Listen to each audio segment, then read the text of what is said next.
Thank you, Pastor Jean, for that prayer and for the honor and privilege of being God's messenger this morning. Good morning to all of you. Good morning to the brothers and sisters from New Valley. It's been a long time since I last preached before you. I think that was still pre-pandemic.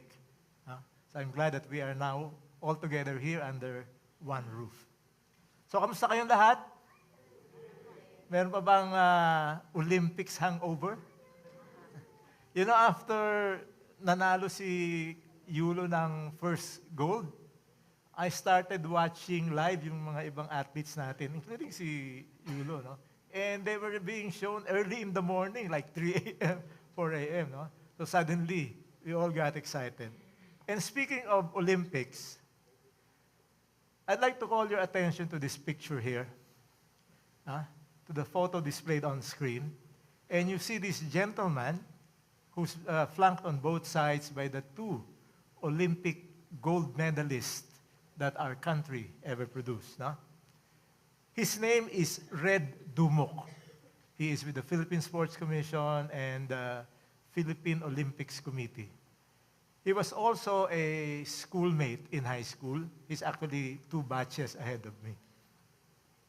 In 2008, the School Alumni Foundation organized a fundraiser event where the first 5 batches each gave a performance. Now, we were the 5th batch, and we did a medley of songs, dance, and mini skits. And in between the mini segments, I would come in as narrator, and it would include roasting one of the famous personality from each of the earlier batches. So pagdating sa batch ni Red, siya ang napili kong i-roast. Sabi ko, alam niyo, sa batch na yan, si Dumok lang naman ang sumikat eh. Big time sa Philippine Sports Commission na. Pero nung nasa dorm kami, grabe, sobrang bully yan. Palibasa, malaki siya noon. 5'1" na siya noon eh. Samantalang kami, mga freshmen, 4'8", 4'10" lang. So ayun, nakarma tuloy. Hindi na lumaki. And everybody had a good laugh. At the end of the event, we met at the lobby. No? So nagkwentuhan kami ni Dumok. And we had a good time reminiscing the times when he bullied us. Now, it gets more interesting. We've never really gotten in touch since then. But last week, out of the blue, he sends me this message on FB Messenger. No? Sinasabi niya yan, Enteng, it might be late, but please forgive me for whatever harm I had done you. So he was apologizing for his bullying ways. Wow, that was more than 50 years since our dorm days. And more than 15 years since I called him out in that fundraiser event. It was totally unbelievable. As it turns out, he's also a Christian, and he goes to CCF Manila. And so when I asked him, Pare, what prompted you to reach out after all of these years? He simply said, it's part of repentance. It's amazing the things that we can do when the Holy Spirit prompts us, right?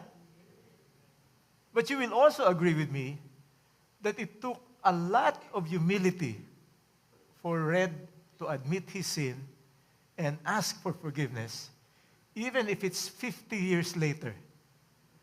Bullies simply don't do that. Now, going back to the photo, we see to Red's left, we all know him, Carlos Yulo. He made us proud as a people, winning 2 Olympic gold medals, a record that will probably remain unbroken in the next 200 years. Sadly, though, Kaloy and his mother began lashing at each other on social media. Her mom probably felt she was entitled to part of the windfall cash bonanza that Kaloy was bound to receive, having birthed him and raised him at some point.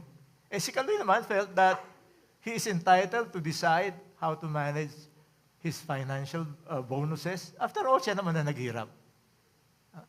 Now, we're not here to judge who's right or wrong between the two. Kaya lang sayang eh. If only one of them had the humility to stand down and reach out to the other in private, they could have avoided this spectacle that diminished the glory of Kaloy's phenomenal achievement. Di ba? Sayang. Sense of self-entitlement. That's pride. And when it creeps in, relationships are strained, lives are ruined. It can even cause the downfall of great men, corporations, or even nations. Now, the antidote, of course, is humility. And that's what we will talk about, or that's what we will study this morning. I've been contemplating on this message for over a month now. And to be honest, I was a bit hesitant on delivering this message. To start with, I'm not exactly the paragon of humility. No? Maraming nga nayayabangan sa akin eh. Probably even in this church. Oh, wala mag-amen dyan, ha? But more importantly, why would people even want to hear a message about humility? Bakit? It runs counter to prevailing success teachings, where we are taught to build up self-confidence and assert ourselves, where we associate humility with low self-esteem, and we look at humble people as losers. Di ba? Most of us are probably perfectly content with our humility level, or siguro baka more appropriately, our pride level, if there is such a thing. Kumbaga sakto lang ang yabang. Di ba? We shamelessly share photos of the places we travel to on social media. Lahat ng pinunta mo, nandyan. Kapost siya dyan. But what we don't post are photos of the business class cabin where we sat during our flight. So ayaw mo na ipaalam na nag-business class ka papunta ron. Sobra na yon. Ha? Kasi baka marami nang umutang sa'yo. So now you understand my hesitation. Na parang namang wala sigurong magiging interesado about the subject of humility. But you know what? 2 Sundays ago, when Pastor Gene prayed before starting his sermon, and I don't know if any one of you remembered it, he prayed, Lord, teach us to be humble. Teach us to be humble. And I realized we don't pray that prayer often enough. And also, I took it as a confirmation that the Holy Spirit wants me to deliver this message. Maybe this is the answer to Pastor Gene's prayer. Teach us to be humble. And so this morning, we will look at Philippians, not just for some lessons in humility, but some radical examples of humility from Jesus Christ himself. Let's pray. Lord, teach us to be humble. May your examples of humility resonate in our hearts and influence our Christian lifestyle and demeanor. May the Holy Spirit fill this place to put power in your word, that it might transform us long after we leave this place. May everything that we do this morning be pleasing unto you and an acceptable form of worship. This we pray in the mighty name of our Lord Jesus Christ. Amen. Amen. Paul wrote this letter to the Philippian church primarily to thank them for their generosity. When they learned that Paul was in prison, they immediately started a special collection for Paul, and then they sent Epaphroditus, probably one of their deacons, to deliver their financial gift to Paul sa prison na pinapunta nila.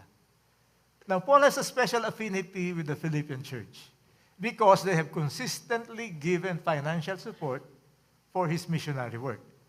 And he considers the church a strong partner in advancing the gospel. He started by thanking them, reminding them that they are always in his prayers for their unwavering support in the work of the Lord. And then he assures them that even while he is in prison, he is still able to advance the gospel. But then in chapter 2, he suddenly shifts to another subject, which is humility.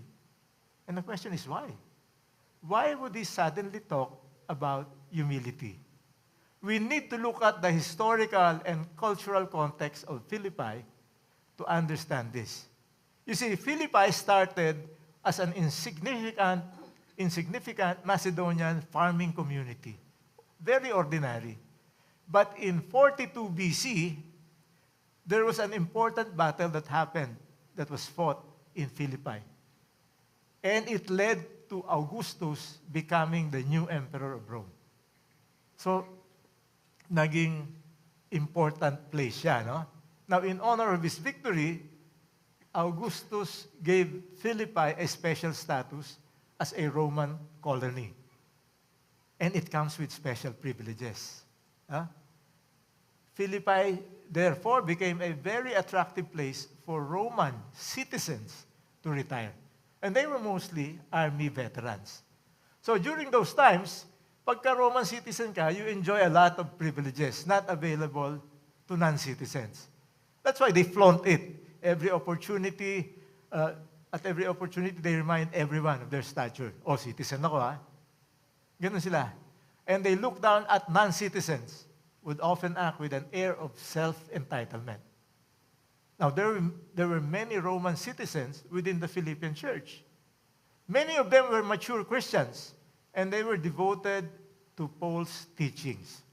But at times, their cultural superiority complex would manifest itself. And they thought that their stature as Roman citizens entitles them more respect and more say in the affairs of the church. So yun yung context why Paul suddenly talks about humility. Because here, Paul douses with cold water this sense of entitlement by the Roman citizens within the church. We see this in verse 6. In relation, by the way, in verses 6 to 8, these are all examples of Christ's humility. So the first example of Christ's humility is in connection with his stature. There. Verse 6 reads, who, being in every nature God, did not consider equality with God something to be used to his own advantage. That was Christ here. So Christ gives us a perfect example of humility by totally ignoring his most exalted stature of being equal to God. Now, it's difficult to grasp this concept until you begin to realize what he gave up and what he sacrificed. I would liken this to the son of a king or son of a business tycoon who one day decides to live among the squatters in the Riles, oblivious of his stature. So he gives up the privileges of being born rich or royalty in exchange for having fellowship with the people undeserving of his attention. That was the extent when you say Christ ignored his stature. So in effect, Paul was telling the Roman citizens within the church that if Christ himself did not make a big deal of being a co-equal with God, bakit kayo? Why are you making a big fuss of your stature as a Roman citizen? Diba? Boom, sapul sila. Now, I will tell you also, it's not easy to disregard your stature. By nature, people are stature sensitive. It was true then, very much still true today.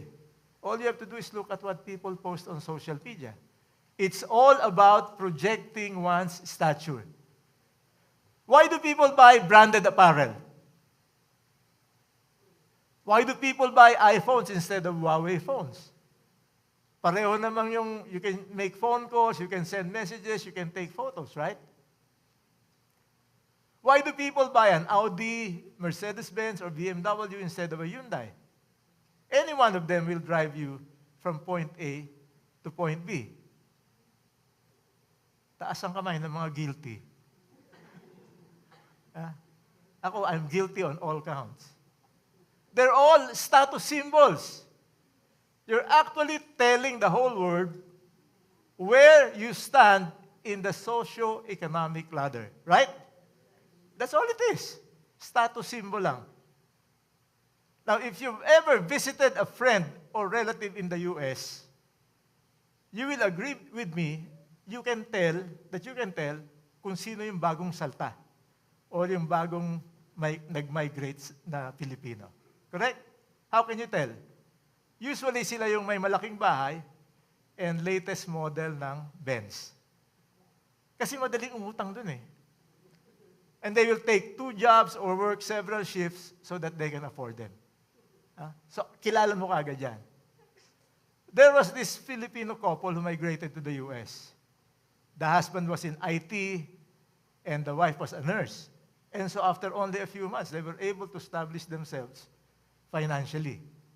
So siyempre, the husband decided to buy the latest model of Mercedes-Benz, and he drove to work to show it off to his office mates. Tama-tama, pagdating niya sa may opisina, yung office mates siya were outside the building taking a smoking break. So kaway-kaway siya gano'n, stops the car, nandun siya sa main road, kaway-kaway siya, just across their building. Hindi siya napansin.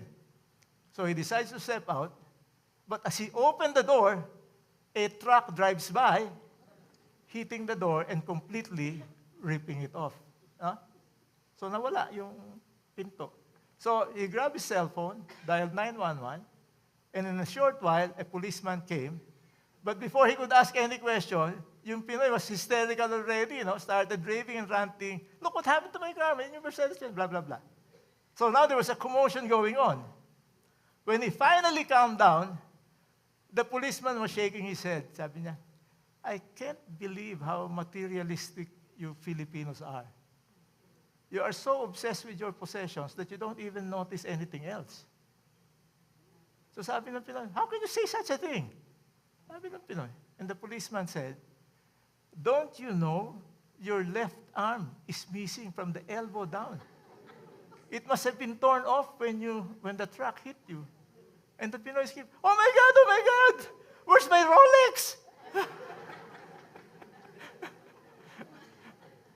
So yun yung pinoblema niya, yung Rolex niya. But I'm sure you will agree with me, ang Rolex, that is the ultimate status symbol. Di ba? I remember early in my career, when I go to meetings, naka-Amerikana ako nung bis na bis, with matching Ferragamo necktie and shoes to impress clients. That was very early in my career. Pero pag yung ka-meeting mo, dumating, naka-Crispa t-shirt lang.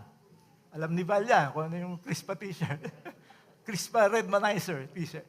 Naka-Crispa t-shirt lang siya, pero naka-Rolex, talo ka.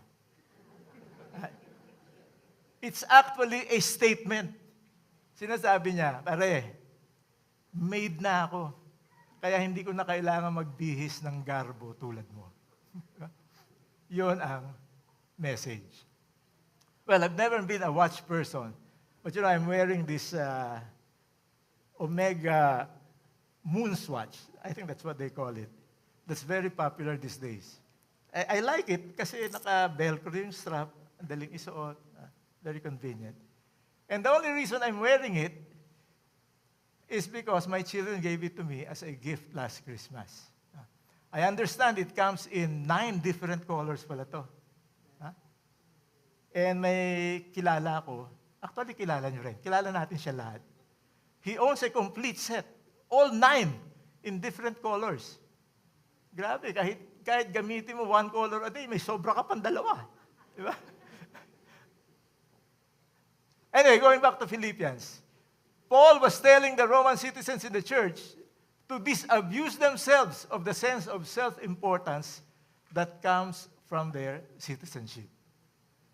Now, question. At that time, Roman citizens had special privileges, like direct access to the emperor on legal issues, and maybe exemption from certain types of taxes. Do they have to forfeit or waive these privileges in order to obey Paul's exhortation to follow Christ's example of humility. Kailangan bang gawin nila yon? I-waive nila or i-forfeit nila yung privileges nila? Or maybe putting it in the local context. If you've been blessed to be the CEO or even just in senior management of your company, there are perks that go with the position. Like you're given a country club membership, or when you travel, you're allowed to travel business class. So do you forfeit or waive those privileges, those perks, in order to follow Christ's example of humility here? Ganun ba ang tinuturo dito? I don't think that's what's being taught here. Christ did not relinquish his godly nature when he became man. But he did not make a big deal out of it. He did not allow it to get in the way of having fellowship with men as man. So he still kept his godly nature. Similarly, we are not expected to relinquish the privileges that come with our stature, but we are expected to be adaptable, dealing with people of lesser stature in their own terms and not ours. Ang importante, we don't flaunt it, we don't use it to our advantage at the expense of others. That is the first lesson of humility that Christ teaches us. We move on to the second lesson of humility, and we look at verse 7. We're looking now at his servanthood. The verse reads, "Rather, he made himself nothing by taking the very nature of a servant, being made in human likeness." So here we bring Christ's example of humility one notch higher. He not only ignored his stature as co-equal with God, but now he reduces himself to nothing, meaning he voluntarily abdicated his godly privileges. For example, he could command the legions of angels to deliver him, but he did not. And instead, he took the form of a servant, a slave, who have absolutely no rights or privileges. Paul was reminding the Roman citizens in the church of their Christian duty to serve one another regardless of stature.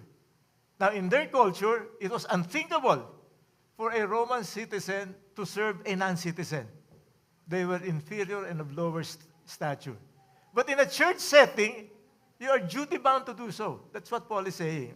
Okay lang sa labas, but within the church, you have to serve one another regardless of stature. Christ preached this constantly to his disciples. He who wants to be first must be last. He who wants to lead must serve. And he not only preached it, but practiced it. The greatest example here was when he washed the apostles' feet. That was really an act of humility. Early in life, I learned an important lesson on serving from my mom. She is the quintessential model of a woman with a servant's heart. She would serve anyone and everyone. Growing up, we actually lived in a very small tenement unit in Pandacan. We had 2 bedrooms and a loft. Pero ang dami namin doon. 12 kami nakatira doon in that very small, cramped place. No? Kaya kami magkakapatid, at that time, I think there were 4 of us. Sa sala lang kami natutulog. But when there were relatives from the province who would come to Manila, they would usually stay at our place. And my mom would attend to them, serving them breakfast, lunch, dinner, minsan may pamerienda pa. That I can understand, kasi mga relatives naman. Huh? But one time, she was very busy preparing sandwiches and drinks for 2 cargadores who delivered some stuff to our house. And I could not understand why she was giving so much attention to them. And so I asked my mom, "Mom, why all the fuss?" Alam mo, sabi niya, son, when you serve the rich and the powerful, they more or less expect that. But when you serve people with lower stature than yours, they truly appreciate it. Tama naman, di ba? Now, in the military, as well as in business, leaders are vested with authority that gives them the power to command their subordinates to achieve their objectives. But in government service, where elected and appointed officials are called public servants. And in ministry, where leaders are called to servant leadership, they are expected to serve their constituencies. Right? Now, this is not easy to do because it cuts against the grain of human nature and runs counter to the culture of opportunism that teaches us to seize the opportunity and to glamorize positions of leadership. Having worked in government, I know how difficult this can be, especially when people defer to you, sometimes to the point of pandering because of your high position. Daming sip-sip. It's very easy to lose perspective about your purpose. That's why it's very difficult to let go of your position.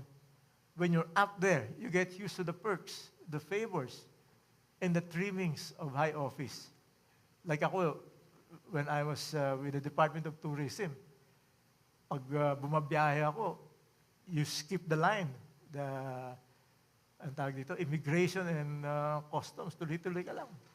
And then paglabas ko ng terminal, my car was waiting at the curbside. Now, that was one of the privileges, the perks that you enjoy. And you enjoy it when you're there. Right? So ang hirap bitawan. In ministry work, we also commonly see this pitfall. Leaders losing the heart of servanthood, especially as the ministry grows. I remember one of the reasons why it took me so long to accept the gospel was because of the attitude of one of the pastors who would demand to be served by the church members. He would ask one of the elders to fetch him and his wife sa bahay nila for worship service. Sabi niya, sundin mo nga ako mga 8:30. Siyempre, yung elder naman namin, mabait. He'll be there 8:25. And he would make him wait. Lalabas sila mag-asawa mga 8:40. No? Grabe.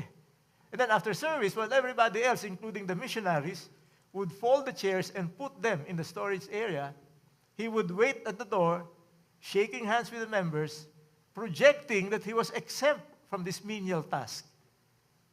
You know, this may be small things. But believe me, it was a major turn-off to me and to some other members. Now, does this mean that we should decline all positions of leadership, especially in ministry? Hindi naman. No, it merely means that even when we are in positions of leadership, we should have that attitude of servanthood. We should not demand respect or special privileges as part of the package. The problem often is when we apply secular principles of management to ministry work. Kasi in the secular world, leaders lead and are afforded with perks and privileges that come with the position. Sa ministry work, wala. Leaders serve. Titles only determine accountability and responsibility. Nothing more. Walang privileges. Amen? The third lesson on humility this time is about Christ's submissiveness. Verse 8 reads, "And being found in appearance as a man, he humbled himself by becoming obedient to death, even death on the cross." It took me a while to understand what the verse is saying. To interpret this verse properly, we need to remember two things. Number one, that Christ never lost his divine nature even when he became man. That's number one. And number two, that Paul, in this particular chapter, in this series of verses, is presenting three examples of Christ's humility that are progressively becoming more difficult to emulate. Kumbaga, pahirap ng pahirap. No? So now you have to ask, what could be worse or more difficult than a co-equal of God abdicating his godly privileges to become a servant? Meron pa bang masihirap doon? Di ba? And the key here is the last phrase, even death on a cross. It's about what he went through at the cross. It's bad enough that people no longer recognized his divinity. To them, he appeared to be an ordinary man and a slave at that. But also, he had to humble himself. Now, what does that mean? It meant he allowed himself to be humiliated to be treated in a manner that even slaves do not deserve. It was a treatment reserved for the lowliest of lowlifes, the criminals and the scums of the earth. He went through mockery, he went through torture, and the ultimate shame of all, to be hanged on the cross to die. Huh? Now keep in mind, he never lost his divine nature, even when he became man. At the verge of extreme suffering and death on the cross, he could have summoned his angels or simply say the word, and he could have override and reversed his circumstances. But he did not. For he chose to be obedient to the Father, whose plan was to make him the supreme sacrifice for our sins. His submissive nature can be better described as complete surrender to God's will. Complete surrender to God's will. This is the ultimate expression of humility, to completely surrender ourselves, our life, to God. Again, it's not easy. It's easy to accept Christ as Savior, but it's not easy to accept Him as Lord. Pride gets in the way. We are trained by the ways of this world to be achievers, to give our best to everything we do as a guarantee to success. We are taught that we are the masters of our destiny, that we can be what we want to be as long as we set our minds to it and focus all of our energies in achieving our vision. To many people, it's difficult to imagine success, to imagine that success will come without our fair contribution. Sabi nga, kasabihan nga natin, nasa Diyos ang awa, nasa tao ang gawa. So kailangan may gawin tayo. I remember sharing the gospel to a colleague, and he argued no end that he needs to do his part, to do good unto others, to regularly pray, to go to church, to earn a ticket to heaven. So pride gets in the way even of salvation. If you want to realize your full potential, you have to submit completely to the will of the Father. And there is no other way. Now, before we end this message, let me just give a recap of what we learned today. Marami kasi masyadong kwento that might have distracted you from the important message of humility. Baka matandaan nyo lang yung Rolex. So, Christ gave us 3 radical examples of humility. And in each one, there's a lesson for the Philippians, there's a lesson for us today. So, first one, on his stature, Christ ignored his exalted stature of being co-equal with God. No? And to the Philippians, the lesson is for them to ignore their stature as Roman citizens. For us today, the lesson is we should stop being stature conscious. And if you've been blessed with a high stature, do not flaunt it. Okay, that's the lesson. On his servanthood, Christ abdicated his godly privileges to become a servant. He came to serve, and he showed it. To the Philippians, the lesson is to serve one another, even the non-citizens. Now, for us today, it's to serve one another regardless of stature and to aspire for servant leadership. Finally, on his submissiveness, Christ submitted completely to the will of the Father and accepted humiliation and death on the cross. To the Philippians, persecution and ostracism might come. That was the condition at that time. But the lesson is for them to keep the faith, submit to God completely. And for us today, let us accept Jesus not just as Savior, but also as Lord, and mean it and practice it in our lives. Now, you may want to pull out your iPhones and take a picture of this slide para naman hindi status symbol lang yan.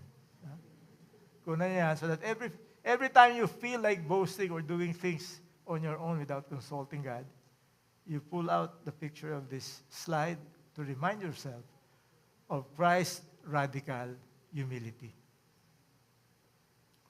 Let me end this message with a very personal lesson on humility that I will never forget. I entered government in 2010 as Undersecretary of the Department of Tourism. And before I did, I made a promise to myself. You see, before I joined, I knew of this Christian who was appointed as undersecretary of a large department during the time of GMA. He was actually appointed as a favor to Brother Eddie. He and his wife would sometimes attend my dad's church. He was a very gentle and soft-spoken person. But you know what? After only a few months in office, he would quickly change. In a social function hosted by a common friend, I remember how his wife would no longer refer to him by his name, but by his title. Sabi niya, sabi kasi ni Yusek eh. Ayaw kasi ni Yusek niya. So now she was like that, no? And then one day, I saw this man at the Villamore driving range. He changed from his office attire to a golf shirt and golf shoes. No? He asked his security detail to tie his shoelaces. Can you imagine that? Yeah. And here's the clincher. I heard, ito kwentong marites lang, but I heard that when he was accosted by a traffic enforcer at EDSA Ortigas, he arrogantly confronted him and said, "Hindi mo ba ako kilala? Baka gusto mong mawala ng trabaho." Huh?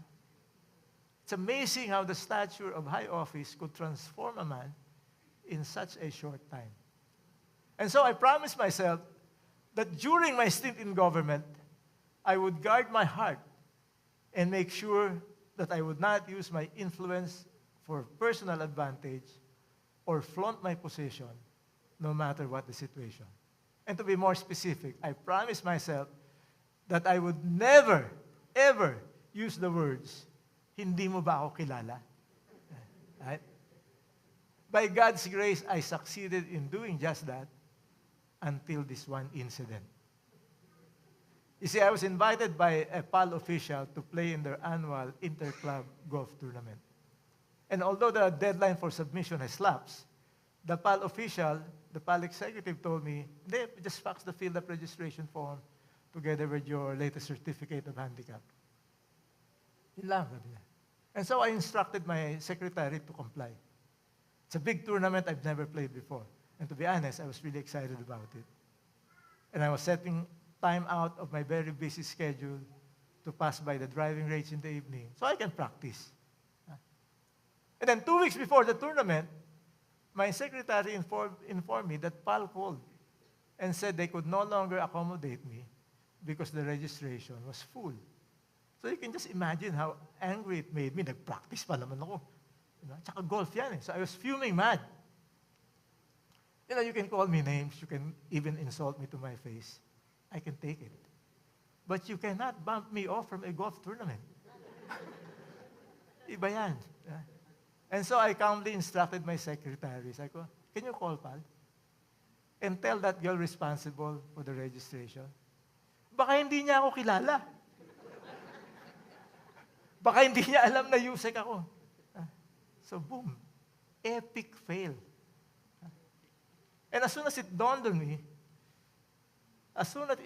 what just happened, I stopped working for a while, settled down, prayed, and asked forgiveness from the Lord.